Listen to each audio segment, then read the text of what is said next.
Welcome once again to Walking Through Acts, and this is episode number 41, and the location in the book of Acts is chapter 27 and verse number 13. We'll resume there in just a moment.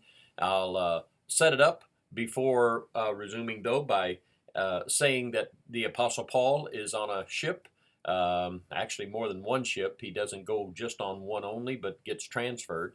But anyway, he's on a ship and being taken to Rome. He is a Roman citizen and has certain privileges as a citizen at that time. One of which was an appeal to Caesar in legal matters. He had been on the receiving end of wrongful accusations, corrupt activities, even attempted assassination, and so he's in prison, or at least incarcerated. And he eventually, not right away, but eventually makes the appeal to Caesar that he does, and so he's on his way. And I won't go back and review the first steps of the journey from a place called Caesarea on the coast of the Mediterranean Sea in Israel, heading toward Rome. It won't be just, a quick, direct, as the crow flies trip, but they, for safety and other things maybe, go along the shore, or at least they stay close to land, going from point to point to point. At least in this case it is. I don't know if that was true of all maritime activities of that day, but that's the way it is now.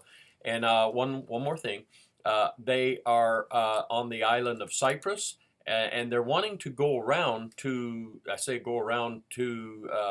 another harbor area on the southwest, I believe. I hope I have my directions in mind accurate. On the southwest side of the island, facing out towards the sea, and they would stay there for a few weeks or months. Winter, they call it, winter there. Weather, I guess, was a lot more severe at that time, and so we'd say harbor, dock it, park it, and wait, and then resume later when the weather breaks. And that's where we pick up the story, but they don't quite make it like they want. So I think enough said. Let's just resume. This is verse 13. When the south wind blew southly, supposing that they had obtained their desire, putting out to sea, they sailed close by Crete. But not long after, a tempestuous headwind arose, called Euroclydon. By the way, I think I said Cyprus a minute ago. I should have said Crete. My mistake. The island of Crete. Verse 15. So when the ship was caught and could not head into the wind, we let her drive. And running under the shelter of an island called Clauda, we secured the skiff with difficulty. When they'd taken it on board, they used cables to undergird the ship, and fearing lest they should run aground on the Syrtis sands, they struck sail, and so were driven. And because we were exceedingly tempest-tossed, the next day they lightened the ship. On the third day we threw the ship's tackle overboard with our own hands. Now when neither sun nor stars appeared for many days, and no small tempest beat on us, all hope that we would be saved was finally given up. The story continues on, as you maybe can guess, or as you can see if you're reading there. But let me just pause a minute.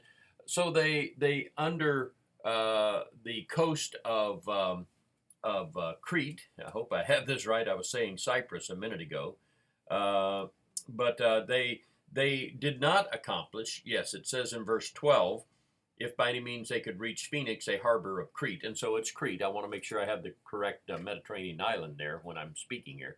And so I'm doing it with my hand here. They're going from this side of Crete around to this side of Crete, hoping for a better place to harbor through the winter. But then when they get out, they think originally that the wind is pushing towards the island so as to be helpful in just staying close to the coast as they move around. The wind shifts and blows them out away from the island. And they realize from how Luke records it here, they're not going to be able successfully to make it back into the Isle of Crete, so they just have to let it go. And this is one boisterous, tempestuous headwind called Euroclydon. Must have even had a name of those at that time, either a recurring name that happened most every year, or a particular name for this on this particular occasion. And the way it's called Euroclydon makes me wonder if that's not the way it was called from time to time when it appeared. Anyway, they go by another island, and Clauda is mentioned. They try to avoid hitting some, I would assume, some shallower areas of the Mediterranean, a place called the Syrtis Sands, and they don't want to be stuck there. So, and eventually they just have to think the best way to go about things is to quickly pass, let the wind blow us where it will, but we do ourselves harm to try to fight it. Let's let it push us on past all of this. And that's basically where we left off. They are just the wind is just blowing strongly. The cloud. I say clouds. I mean, yes, clouds is making it to where for naval maritime purposes they can't even see basically where they are with charting the stars and the sun and the moon. It's day and night. Just we'd say dark as pitch, and so that's where we left off. I know it was in the middle of a thought, but I just didn't want to go too far before commenting, and that's where we're at. Verse 21.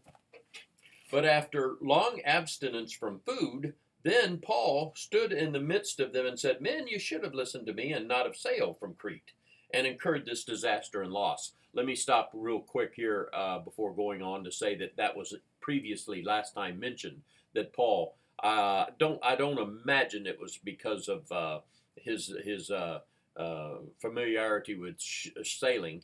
Maybe it was, but it was probably, my guess is, by providence of God. But people still have free will. They can listen to you or not listen to you, whether God put an idea to you in some prophetic way or providential way, or we'll find later that an angel even speaks to him.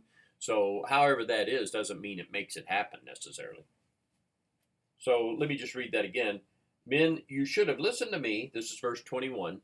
When and not have sailed from Crete and incurred this disaster and loss. And now I urge you to take heart, for there will be no loss of life among you, but only of the ship. For there stood by me this night an angel. I just said that. So this is not just him giving his predictions about things. He's telling them what God has foreseen as the future. And when I say foreseen, God doesn't predict the future. He tells you, if he wishes to, what will be in the future. There stood by me this night an angel of God to whom I belong and whom I serve, saying, "Do not be afraid, Paul. You must be brought before Caesar. And indeed, God has granted you all those who sail with you. Therefore, take heart, men." Now, this is Paul talking. "Take heart, men, for I believe God that it will be just as it was told me. However, we must run aground on a certain island." Let me pause again. The story carries on. It gets fairly exciting. And so sometimes you don't want to stop, but just stop here for a second and use here just for a minute. There we go. Sorry about that. I had some computer problems there just for a moment. Okay, back. And so it carries on, and it's quite exciting. I remember even as a little child, and I mean little. I don't know if I was even 5 years old yet. My mother would be reading me a Bible story with pictures of the shipwreck and all of that, and this was exciting. Of course, not all boys, but a lot of boys are interested in this action-packed kind of thing, and I sure was. Okay. And so, Paul, there is no guessing. I'm repeating myself. There's no guessing about this. There's no expert naval, maritime information being imparted. It's God revealing what's going to happen. And they can resist, of course, the will of God in it, meaning they don't have to do what Paul says. But he does indicate, I believe God, when he says this is going to be the case, and the ship's going to be lost. Nobody will be lost. Later, he'll indicate they have to stay with the ship, though, for that to happen, but that's getting a little bit ahead of myself. And Paul is granted, I say Paul is granted because of Paul. God has seen fit to grant them everybody on board the ship, and that's a lot of people. We'll find out the number here in a minute. There's a lot of people on that boat, on that ship. And because of Paul being on it, God has said, and I'm going to also spare everybody that's on the ship too. And so Wow, it's amazing. I'm just stopping in mid-thought here. It's amazing how people around us may be blessed even as a result of what we may be doing by way of God's will.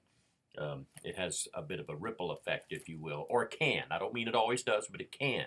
God can have a ripple effect because of you or Paul. Others around you are blessed as well. Okay, back to the reading.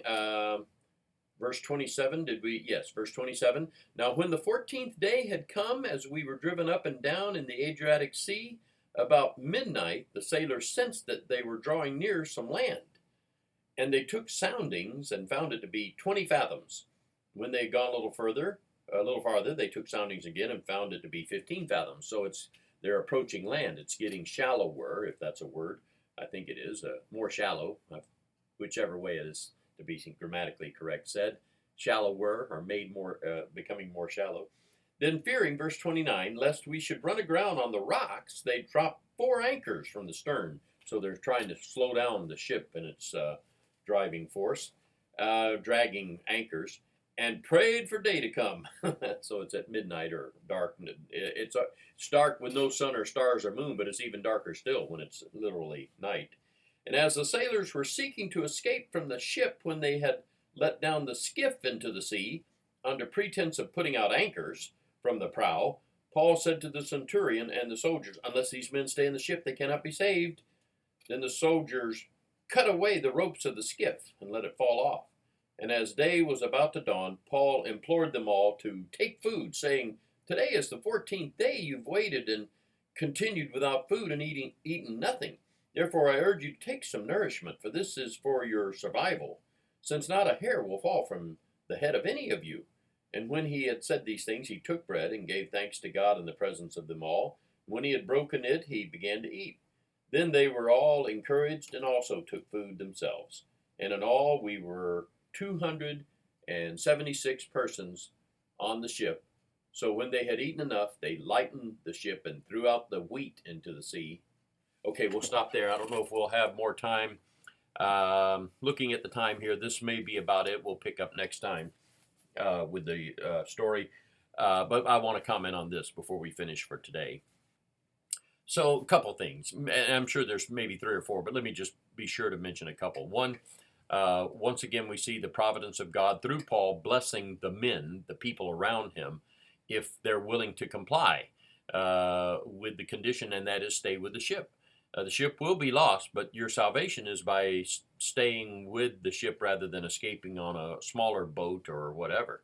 And so they are advised to stay, do this, and be saved.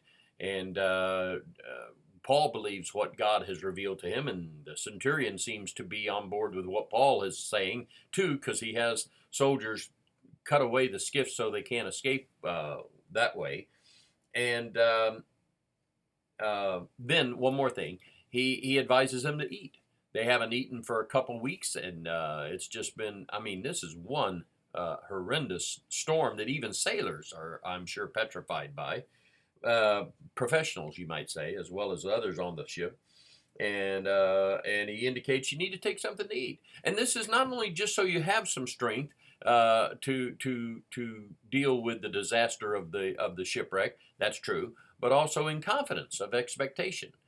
Eat because there's a tomorrow, or in this case, later on tonight. And so get something to eat. And he starts. He doesn't say I'll go first, but he does the same thing. He takes some food and eats as well. And one more thing along that line, notice how he pauses to give thanks. I don't mean to say every time you maybe throw a piece of candy in your mouth you have to thank God, although there's nothing wrong with that. But for sure, whenever you're eating for nourishment and strength, I would by all means thank God. And he does it in front of them too. Now I don't know how loud he talked. They knew though he was praying. I think they could see what he was doing and maybe could hear. I know that's a violent storm, and how much can you hear? But my point is not so much were they able to audibly make out what he was saying. He was definitely praying, and they were watching. And so he didn't say, excuse me, fellas, I need to go down below in the ship and do something. I'll be right back. He just right out in front of them eats, and before eating, thanks God for the food. And we do well to do the same thing. Whether in private or in public, it makes no difference. If we're eating for nourishment, pause to give thanks. Jesus even paused before the Lord's Supper to give thanks for the bread and the fruit of the vine. I mean, if anybody doesn't need to give thanks, God doesn't need to thank himself. But on earth, Jesus, as a human being, gave thanks. And even when he was miraculously feeding people, maybe you remember those stories, thousands of people, he'd give thanks. And we need to be thankful for our food. It's what makes it acceptable to God. And there was about 276 people that were going to be saved. That includes Paul and Luke. And so, yes, that includes them. Luke says we were 200, including himself. We were 276 persons. Okay. As I said, time would, I think, expire for this time. We're somewhat, I won't say in the middle of the story, but we're still in the story of the shipwreck. We'll pick up with that next time, and I hope you'll join me then. Thank you.